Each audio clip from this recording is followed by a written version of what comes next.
সুপ্রভাত, শুভ সকাল বন্ধুরা। আর একটা নতুন দিন, নতুন একটা ব্লগ নিয়ে চলে এসেছি। সকালবেলা আজকে রান্নাঘর থেকে ব্লগটা শুরু করছি। এখানে এখন বানাচ্ছি চা, মা হয়ে গেছে রেডি, যাবে হচ্ছে বাড়ি। এই হচ্ছে ব্যাপার, বুঝলে? হ্যাঁ, তো মার আর কি দরকার আছে, যার কারণে বাড়ি যাচ্ছে।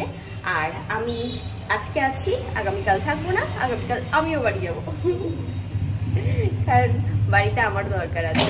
তো আজকে নেই, আজকে যে অর্ডারগুলো আর কি এই দুদিন ধরে এসছে, তো সেগুলো প্যাকিং করব, করে দেন আমি আগামীকালকে পার্সেলটা দিয়ে তারপরে তাই বাড়ি যাবো, তার আগে যাবো না, ঠিক আছে?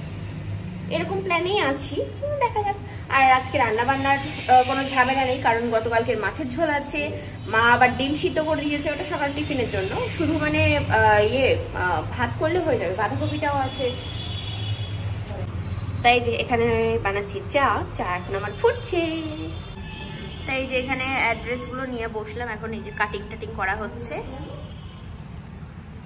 আর এই যে চা নিয়ে আসলাম, মার হয়ে গেছে খাওয়া, তো আমারটা বাকি আছে। কিরকম অন্ধকার অন্ধকার না? আসলে কি বলতো, ওই বাইরে মেঘলা মেঘলা ওয়েদার আজকে, ওই জন্য কেমন যেন অন্ধকার। আবার এদিকে বিছানার উপর সব জামা কাপড়, সব জিনিসপত্র সব আছে, তো গুছাতে হবে। মা বেরোলো, তো ওই জন্য ব্যালকনির দিকে আসলাম। এখন বাবার ব্যাগটা আর কি কেটে নিচ্ছি, তো প্যাকিং শুরু করতে হবে। অনেকগুলো পার্সেল আর কি এখানে পড়ে গেছে, তো সেগুলো ইয়ে করবো, করে কাজ শুরু করি। এই যে একবারে এতটা কেটে নিলাম, এগুলো সবার প্যাকেট করে নিই যে কটা হয়। মা তো বেরোলো, অনেকক্ষণ হয়ে গেছে, প্রায়ই এখন বাড়ি পৌঁছানোর মতোই। আর এদিকে বাইরে হচ্ছে বৃষ্টি, মেঘ ডাকছে, বিদ্যুৎ চমকাচ্ছে। এই জিনিসটা আমি প্রচন্ড পরিমাণে ভয় করে। ঘরের সব দরজা জানলা সব বন্ধ করে দিয়েছি, দিয়ে এখানে বসলাম। ঘরে বসতে পারবো না, ঘরে সব জিনিসপত্র ছড়ানো ছিটানো, তো ঘরে আর পারছি না, তো এখানেই বসে পড়লাম। সব দিকে বন্ধ আছে, ঠিক আছে, আওয়াজটা অনেকটা কম আসছে। মা সব খুলে রেখে গেছিলো, তো যেই মেঘ ডেকেছে তাড়াতাড়ি করে গিয়ে ভয়তে আমি বন্ধ করে দিয়েছি। এখানে এখন খাবার নিয়ে বসলাম। আজকে ভাত, ডিম সিদ্ধ মা সকালে করে গেছিলো, তো এখন খাচ্ছি দুপুরে। আর এখানে মাছের ঝোল আছে কড়াইতে, তো গরম করে নিয়ে চলে আসলাম।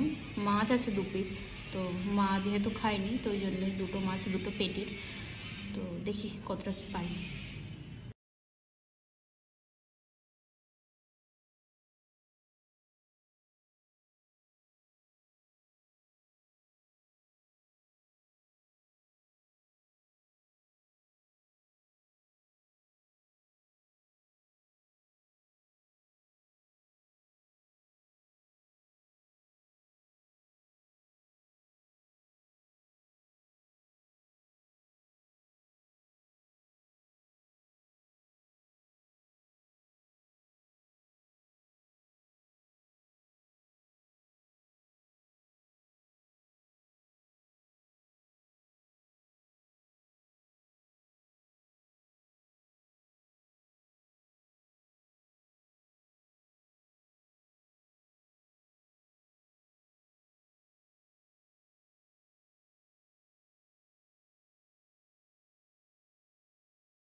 তো এখানে কাজ করতে করতে একটু নিচে গেছিলাম, ওই আর 2টো জেরক্সের দরকার ছিল, তো ওই জন্যই বলে দিয়েছিলাম যে দাদার কাছ থেকে আর কি নিয়ে অ্যাড্রেসের জেরক্স মানে প্রিন্ট আউটগুলো, তো ওই দাদা এসে দিয়ে গেল। তো সেগুলোই আনতে নিচে যাওয়া, আর একটু খাবারও আনলাম, ঠিক আছে, গেলাম যখন। তো এখন একটু সন্ধ্যাবেলা চা আর তার সাথে একটু পাকোড়া, এই খাওয়া হবে। দুপুরে খাওয়া দাওয়া করে আর বাসন মাজা হয়নি, আসলে ভালো লাগছিল না তখন আর শরীরটা, ওই জন্যই ভিজা ভিজা লাগছে। এই যে এখন মনে পড়েছে বাসন মাজার কথা, তো বাসনগুলো মাজছি, তারপরে তাই চা, তার আগে চা খাবো কি করে, চায়ের বাসনই তো।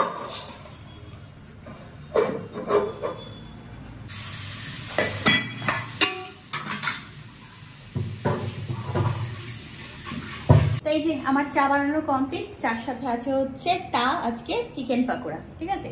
তো এবার এগুলো খাই, খেয়ে তারপরে আবার কাজে বসি। তো এটা হচ্ছে ইভিনিং স্ন্যাক্স আমার, ভেরি গুড মর্নিং এভরিওয়ান। সকালবেলা রান্নাঘর থেকে আজকে ব্লগটা আবারও কন্টিনিউ করছি গতকালকের ব্লগটাই। তো যাই হোক, গতকালকে প্যাকিং করে মানে সন্ধ্যাবেলা খেয়ে দিয়ে তারপরে একটুখানি প্যাকিং করার পরে কি মনে হলো, মানে এতটাই ঘুম পাচ্ছিল না যে আমি না বসতেই পারছিলাম না, শরীরটা এতটাই মানে টায়ার্ড ফিল করছিল।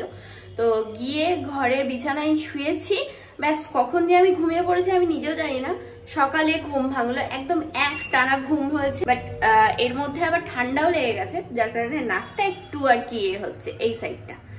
তো কিছু বলার নেই, যাই হোক চলো আজকে ব্লগটা আবারও কন্টিনিউ করি। আর এই গেছিলাম হচ্ছে টাকা তুলতে, তো ক্যাশ ছাড়া ওনারা আর কি নেন না, তো ওই জন্যই আর কি তাড়াতাড়ি গিয়ে আর কি টাকাটা তুলে নিয়ে আসলাম। তাই যে গতকালকে বসে বসে এতগুলো পার্সেল আর কি প্যাকিং করেছি, তো এখন এই যে ঝোলার মধ্যে ভরবো আর নিয়ে যাব নিচে। আরও আছে অনেকগুলো যেগুলো আমি এখনো প্যাকিং করতে পারিনি, তো ওগুলো থাক, আগামীকাল পাঠিয়ে দেবো, মানে আজকে করে আগামীকালকে দিয়ে দেবো। আর যে কটা হয়ে গেছে আজকে দিয়ে আসি। কেন বলতো, এখন আর কি সবারই বিয়ে বাড়ি, তো ওই জন্যই সবাই আর কি তাড়াহুড়ো করছে যে টিনাদি কবে আসবে আমাদের পার্সেলগুলো, ভীষণ এক্সাইটেড। তো যারা যারা আমাকে রিভিউ দিচ্ছে তাদের ইয়েগুলো আমি আমার যে বিজনেস গ্রুপটা আছে তো সেখানে আমি অ্যাড করে দিচ্ছি স্ট্যাটাস। তো যাই হোক, চলো এই কটা দিয়ে আসি, তারপরে আগামীকাল না হয় আরগুলো সব দিয়ে দেবো, রাখবো না, কারণ সবারই বিয়ে বাড়ি বুঝতেই পারছি, সবাই পড়বে বলেই না কিনছে না। তো চলো নিচে যাই, চলো দিয়ে আসি তাহলে পার্সেলগুলো সব, ঠিক আছে? তারপরে এসে রান্না বান্না শুরু করব। হয়ে গেল, দিয়ে চলে আসলাম সব জিনিস, ফাঁকা এখন ব্যাগ ফাঁকা। মা এই যে সজনের ফুলগুলো এনেছিল, তো এগুলো তো আর খাওয়াই হয়নি, ঘরে বেসন নেই, তো বড়া বানিয়ে খাবো ভেবেছিলাম কিন্তু হবে না। যাই হোক এখন আর যাচ্ছি না বেসন আনতে, ওই একটু সবজি দিয়ে একটু ভাজা ভাজা টাইপের করে নিই। সজনে ফুল এমনিও সবজি টবজি দিয়ে ভাজা করলে বেশ ভালো লাগে, আলু সিম বেগুন এরকম ভাবে ভালো লাগে। তো ওই জন্যই ভাবলাম যে চলো ফুলগুলো একটু বেছে নিই, যে ফুলগুলোর ময়লা আছে সেগুলো ফেলে দেবো। তাই যে এখানে এখন ব্রেড বাটার এগুলো আর কি নিলাম, আর একটা কলা নিলাম, আর তার সাথে আছে হচ্ছে ওআরএস। তো এটাই ব্রেকফাস্ট করে নিই। এবার যেহেতু রান্নাবান্না শুরু করবো, তো ওই জন্য ভাবলাম যে আগে একটু পেট পুজো করে নিই, তারপরে আর কি শুরু করি। ওদিকে ডাল সিদ্ধ বসিয়ে দিয়েছি, ভাত বসিয়ে দিয়েছি। কালো জিরে নেই ঘরে, তো ওই জন্যই 5 ফোড়ন থেকে কালো জিরে কয়েকটা বেছে নিলাম। ওই সজনের ফুলটাকে ভাজতে লাগবে, মা বললো যে ওর মধ্যে সিম নেই ঘরে, তো আলু দিলাম, আর কি আছে বরবটি না বিনস আছে, তো বিনস দিয়েছি আর আলু দিয়েছি। আর মা বললো যে একটু রসুন আর শুকনো লঙ্কা আর এদিকে কালো জিরে, এই 3টে জিনিস ফোড়নে দিবি। তো তারপরে তাই ইয়েগুলো সবজিগুলো একটু ভাজা ভাজা করে তার সবার লাস্টে আর কি ফুল দিতে বললো। ঠিক আছে চলো ওরকমভাবে করি, আমি করিনি তো কখনো, ওই জন্যই। আচ্ছা তো যাই হোক, এবার আর কি রান্নাবান্না শুরু করি, গোছানো সব হয়ে গেছে, এদিকে কালো জিরেও বেছে নিয়েছি, ব্যাস আর কি। তো এখানে এখন হচ্ছে বেগুন ভাজা, এই যে বেগুন একটা পুরোটাই কেটে দিয়েছি, আর ভাতটা এই আবার বসালাম। আর কি বলতো, 1 ফুট দিয়ে বন্ধ করে রাখি, তারপরে আবার কিছুক্ষণ বাদে গ্যাসটা ধরিয়ে 1 ফুট দিয়ে ইয়ে করে দিই, গ্যাস মানে ভাতটাকে উপর করে দিই। আর এদিকে এই হচ্ছে ওই ফুল ভাজাটা। আমার না সত্যি বলতে শরীরের মধ্যে কিছু একটা হচ্ছে যেটা আমি ফিল করতে পারছি, বাট আমি কাউকে বুঝাতে পারছি না যে আমার ভিতরে ভিতরে কি হচ্ছে, আমি নিজেও জানি না, বাট ফিল হচ্ছে যে কিছু একটা হচ্ছে। কিভাবে নিজেকে হ্যান্ডেল করছি আমি নিজেও জানি না, আর কতদিন এভাবে পারবো তাও জানি না।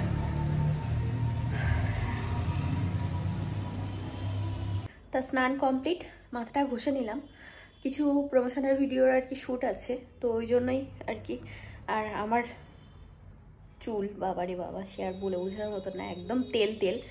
ওই যেদিন মাথা ঘষবো সেই দিনই ঠিক আছে, তো ওই জন্যই ভাবলাম যে যেহেতু ভিডিও শ্যুট করব তো চলো একটু শ্যাম্পুটা করেই নিই, তো ওই জন্যই। এবার যাবো, গিয়ে পুজো দেবো, তারপরে খাওয়া দাওয়া করবো। যে এখানে এখন খেতে বসে পড়লাম, ভাত, এখানে আছে হচ্ছে টমেটো দিয়ে ডাল, আর এখানে আছে হচ্ছে বেগুন ভাজা আর সজনের ফুলটা ভাজা।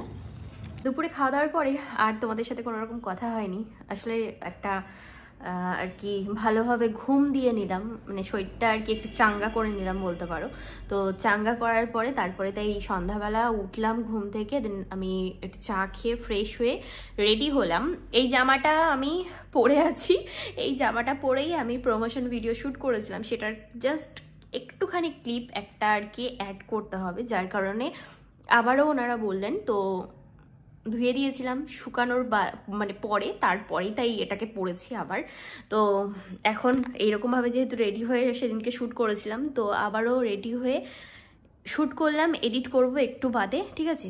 আর এই যে হারটা, এই হারগুলো আমি নিয়ে এসেছি নতুন, এত সুন্দর দেখতে না, কি দারুণ, ডবল লেয়ারের। তো উপরে একটা দেখো পেন্ডেন্ট আছে আর নিচে একটা এরকম ডবল চেনের। তো এটা একটু বেঁকে গেছে জিনিসটা, যাই হোক ভীষণ সুন্দর আর অনেকটাই বড়। তো আমার গলায়, মানে আমার এরকম মোটা গলায় হয়েছে মানে, আর বাদ বাকি সবারই হবে এটুকু বলতে পারি। এগুলোর অনেকগুলো কালার আছে, মেরুন আছে, তারপর একটা ক্রিম কালার আছে, আর এই ব্ল্যাকটা। তো যাই হোক এই আর কি কাজ করে তো এখানে এখন বসলাম, এডিট করে ওনাকে পাঠাবো। আরও একটা শ্যুট আছে যেটা জানি না আজকে করতে পারবো কি, যদি মনে হয় যে হ্যাঁ শরীরটা যাবে চলবে তো তখন করব, নাইলে ছাড়ো, অন্য মানে আগামীকাল দেখা যাবে, ঠিক আছে। তো এখনো পর্যন্ত যে কটা আর কি প্যাকিং ছিল সেগুলো করা হয়নি, জানি না পারবো কি, দেখা যাক। তা রাত হয়েছে অনেক, ভিডিও শ্যুট করার পরে তারপর এডিট করে দিয়ে দিলাম ম্যাডামকে, দেখি সকালে কি বলে, ঠিক আছে। তো যাই হোক এখন আর কি আমার ব্লগ যেটা সেটাই এডিট করছিলাম, আর হয়ে গেছে, এডিট হয়ে গেছে। কাজল আমি পড়তে চাই না, প্রচণ্ড পরিমাণে ঘেটে যাই আমি, কাজল মানে ইয়ে করতে পারি না ঠিকঠাকভাবে। দেখো চোখের তলতলা দিয়ে কালো হয়ে গেছে না, ঠিক আছে, একটুখানি পড়েছি তাই। তোমরা সবাই বলো যে যখন আর কি রিং লাইটে, মানে অন্য সময় অতটাও মানে ইয়ে হয় না, কিন্তু রিং লাইটের সামনে যখন বসে ভিডিও করি তখন মুখটাকে পুরো একদম ফ্যাকাশে হয়ে যায়, তো কাজল পরলে একটু আর কি মুখটা এ লাগে, ওই জন্যই পরলাম। যাই হোক ঘরেই আছি, কোনো ব্যাপার না, এখন চোখের তলায় কালি পড়লেও কেউ দেখতে আসবে না। তো চলো আর বেশি কথা বলবো না, এভাবেই দিনগুলো কাটছে, দেখি না কতদিন এইভাবে যাই, মানে যেতে পারি নিজেকে টেনে নিয়ে যেতে, সত্যি বলতে টেনেই নিয়ে যাচ্ছি। যাই হোক চলো আবার আগামীকাল তোমাদের সাথে দেখা হচ্ছে। আজকের মতো tata bye bye, good night and sweet dream.